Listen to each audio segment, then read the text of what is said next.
नाज़रीन, आज जम्मू कश्मीर रियासत के जो हालात बने हुए हैं, उन हालात के पेश नज़र मैं चाहता हूँ कि कुछ जो मालूमात, कुछ तजर्बात और कुछ नाक़िस जो मेरे पास राय है या कुछ मालूमात आपके साथ शेयर करूँ। आप देख रहे हैं कि इस वक्त पूरे जम्मू कश्मीर में जम्मू कश्मीर से पहले मैं मुझे अफसोस है कि अफ़गानिस्तान में अब तक इस वक्त 1400 लोगों की जान जो अर्थक्वेक हुआ है, जो ज़लज़ला हुआ है, उससे चली गई है। जम्मू कश्मीर में आप देख सकते हैं कि जो सेफेस्ट जगह जिनको हम कहते थे, हम यहाँ से लोग भाग कर जाते थे कि जम्मू सेफ जगह है, मिलिटेंसी से भाग के जाते थे, कहीं जंग के हालात बने हो तो जब भाग के जाते थे, कहीं मौसमी हालात बने हो तो भाग के जाते थे। आप देख सकते हैं कि सेफेस्ट जो इलाके हैं, सेफेस्ट जो जिन शहरों को हम मानते हैं, साबा, कठुआ, जम्मू, उधमपुर, रियासी, और ये ऐसी जगहों पर किस किस्म की जो आफत आई है, आपदा आई है, कुदरती आफत आई है, कितना कुदरत का कहर, कुदरत का गुस्सा जो हुआ है, ये ऐसे नहीं होता है। मालिक कभी नहीं चाहता कि मैं अपने इंसानों को तकलीफ दूँ, मालिक कभी नहीं चाहता। एक हदीस में है कि अल्लाह ताला इंसान से 70 माओं से ज़्यादा प्यार करता है, लेकिन जब जुल्म, ज्यादतियाँ, नाफरमानियाँ, बदतमीजियाँ, बेहयाइयाँ, ज़िना, शराब और ये तमाम चीज़ें हद से बढ़ जाती हैं तो एक झटका वो भी लगाता है। वो बताता है कि मैंने आपको किस मकसद के लिए इस दुनिया में भेजा है, मैंने आपको किस लिए, ये जो मामूली ज़िंदगी है जिसको हम समझते हैं 60, 70, 80, 100 बरस, ये पलक झपकने निकल जाते हैं, ये उम्र कुछ नहीं है। जब इस वक्त आप देखें, खुद आप ये ज़रा जायज़ा लें, जुल्म और ज़्यादतियाँ किस तरह बढ़ रही हैं। वो लोग जिनको समाज में इन चीज़ों को मेंड करना था, लोगों को सही रास्ते पर लाना था, लोगों को सही गाइड करना था, लोगों को बुराई और अच्छाई का पैगाम देना था, बुराई से रोकना था, अच्छाई की तरफ ले जाना था, वो ही लोग जब मुल्ला, मुफ्ती, मौलवी, उल्मा, पीर, फकीर लूट को सूट में लग जाते हैं। क्या मैं गलत कह रहा हूँ? देखें जरा, दाएं बाएं नजर घुमा के देखें, पीरों का क्या हाल है, मौलवियों का क्या हाल है, मुफ्तियों का क्या हाल है। जितने भी मुल्ला बड़ी बड़ी पगड़ियां बांध के चलते हैं, वो किन लोगों का साथ दे रहे हैं? जानियों के साथ वो खड़े हैं, शराबियों के साथ वो खड़े हैं, लोगों के ज़मीनों को कब्जा करने वालों के साथ वो खड़े हैं, साथ मिलके मस्जिदों में कुरान कराते हैं, मस्जिद मदरसों में कुरान कराते हैं, झूठे कुरान करा के फिर जालिमों का साथ देके फिर मजलूमों के हक को दबाने के लिए जालिमों के साथ खड़े होते हैं। ये मौलवी, ये मुफ्ती, ये मौलवी, ये उलमा, ये बड़ी बड़ी पगड़ियों वाले, ये बड़ी बड़ी दाढ़ियों वाले, ये जुल्म और ज्यादतियां, ये जो अल्लाह का कहर नाज़िल हो रहा है, जब ये लोग सही रास्ता दिखाने वाले, जब लोग हक का फैसला करने वाले, हक का साथ देने वाले, जुल्म के खिलाफ खड़े होने वाले, जालिमों का साथ देंगे अपने मफाद के लिए, इसलिए कि जालिम पावर में है, इसलिए कि जालिम की पार्टी मजबूत है, इसलिए कि जालिम के पास पैसा बहुत है, वो उनका साथ देंगे। इन मुफ्तियों, मौलवियों, उलमाओं का ये क्या हाल होगा, ये अल्लाह जाने। अभी तो वो बड़ी पगड़ियां घुमाते हैं, अभी तो बड़े फतवे बड़े लोगों के साथ चल के ये करते हैं।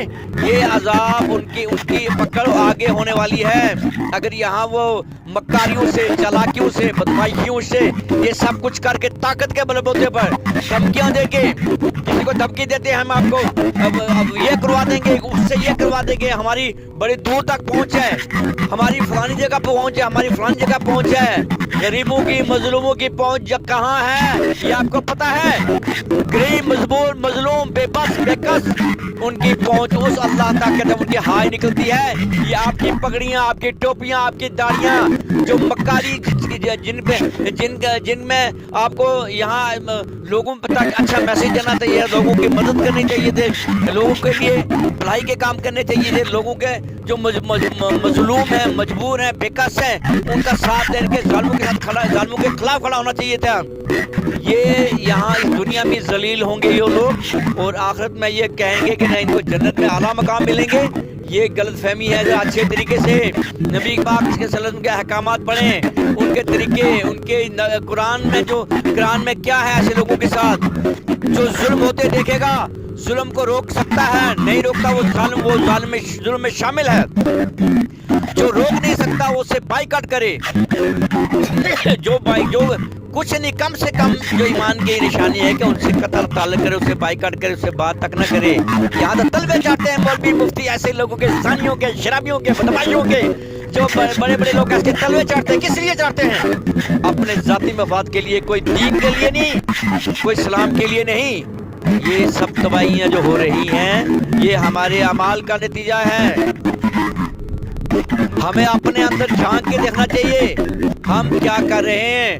ہم کہیں دوسرے کی زمین کو ناحق طاقت کے بلبوتے پر عدالتیں خرید کے, وکیلوں کو خرید کے, جھوٹے گواہ بنا کے کہیں دوسرے کی زمین ہڑپ تو نہیں کر رہے ہیں, کہیں دوسرے کے بچوں کا حق تو نہیں مار رہے ہیں. جب آپ دوسروں کے بچوں کا حق ماریں گے, دوسروں کی زمین پر قبضہ کریں گے, اللہ تعالیٰ آپ کے بچوں کو کہاں سکھی رکھے گا؟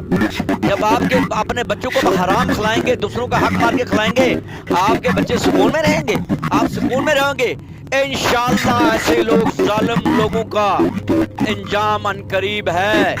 اللہ تعالیٰ سے ہم دعا کرتے ہیں کہ اللہ تعالیٰ سب مسلمانوں کو, ہمیں بھی کسی کا حق, کسی کی زمین پر ناجائز قبضہ کرنے کی ہمت طاقت نہ دے. اور جو لوگ ایسا کرتے ہیں اللہ تعالیٰ ان سے ضرور حساب لے گا. اللہ تعالیٰ جو دوسروں کا حق مارتے ہیں, دوسرے کے بچوں کا حق کھاتے ہیں, ظلم سے, زیادتی سے, طاقت سے, وکیلوں سے جھوٹے مقدمے کر کے, ججوں سے جھوٹے فیصلے کروا کے, جھوٹے گواہ بنا کے, اللہ تعالیٰ تم کو تباہ کر, ان کو برباد کر. اللہ تعالیٰ اگر ایسے ظالم لوگ سماج میں رہیں گے تو تیرے بندے جن کے پاس تیرے سوا کچھ نہیں ہے, سیاست ان کے پاس ہے, طاقت ان کے پاس ہے, دولت ان کے پاس ہے, اور ملا ان کے پاس ہے, مفتی ان کے پاس ہے, مولوی ان کے پاس ہیں, بے بس بے کس لوگوں کے پاس صرف اللہ تو ہے اور تو کافی ہے. اللہ تو ضرور انتقام لے ایسے ظالم لوگوں سے. اور یہ جو سارا اس وقت پورے سماج میں ہو رہا ہے, تباہی ہو رہی ہے, یہ اللہ تعالیٰ ان غریبوں کی ہائے ہے, ان مظلوموں کی ہائے ہے, ان بے بسوں بے کسوں کی ہائے ہے, جن کا اللہ تیرے سوا کوئی نہیں ہے. اللہ تعالیٰ اگر ایسے لوگوں کو کھلا چھوڑ دے گا, اس میں کوئی شک نہیں کہ اللہ تعالیٰ کہتا ہے کہ جب میں کسی پر ناراض ہوتا ہوں تو اس سے میں رزق نہیں چھینتا, اس سے میں مال و دولت نہیں چھوڑتا, اس کو میں کھلی آزادی دیتا ہوں. وہ زنا کرے, شراب پیے, دولت کمائے, لیکن اللہ تعالیٰ ان سے صرف سجدے کی توفیق دیتا ہے. کہ اللہ تعالیٰ تو ہم تمام مسلمانوں کو سجدے کی توفیق نہیں دینا. ظلم سے بچا, زیادتی سے بچا, زنا کرنے سے بچا, شراب سے بچا, کسی کا حق کھانے سے بچا. اللہ تعالیٰ تو تمام جو کچھ لوگوں کی وجہ سے وہ سارے مسلمانوں پر, سارے انسانوں پر, ساری دنیا کی انسانیت پر تو ان پر یہ عذاب نازل مت کر. کہ اللہ تعالیٰ ہمارے ملک جموں کشمیر میں امن دے, ترقی دے, تمام لوگوں کو, ہندو, مسلم, سکھ, عیسائی جتنے لوگ ہیں سب کو آپس میں بھائی چارے سے رہنے کی توفیق دے, اور سب کی حفاظت کر. یہ آنے والی جو آفات ہیں, یہ آنے بلیات ہیں, مشکلات ہیں, سیلاب ہیں, یہ جو لینڈ سلائڈنگ ہو رہی ہیں, یہ تمام ان چیزوں سے, یہ جو زلزلے کو ہاں کئی جگہوں پر آئے ہیں, کہیں آنے والے ہیں, اللہ تعالیٰ تو ہم سب کو محفوظ رکھ, اور ظالموں مظلوموں کا ساتھ دینے کی توفیق دے, اور ظالموں کے ساتھ ان کے خلاف کھڑا ہونے کی طاقت دے.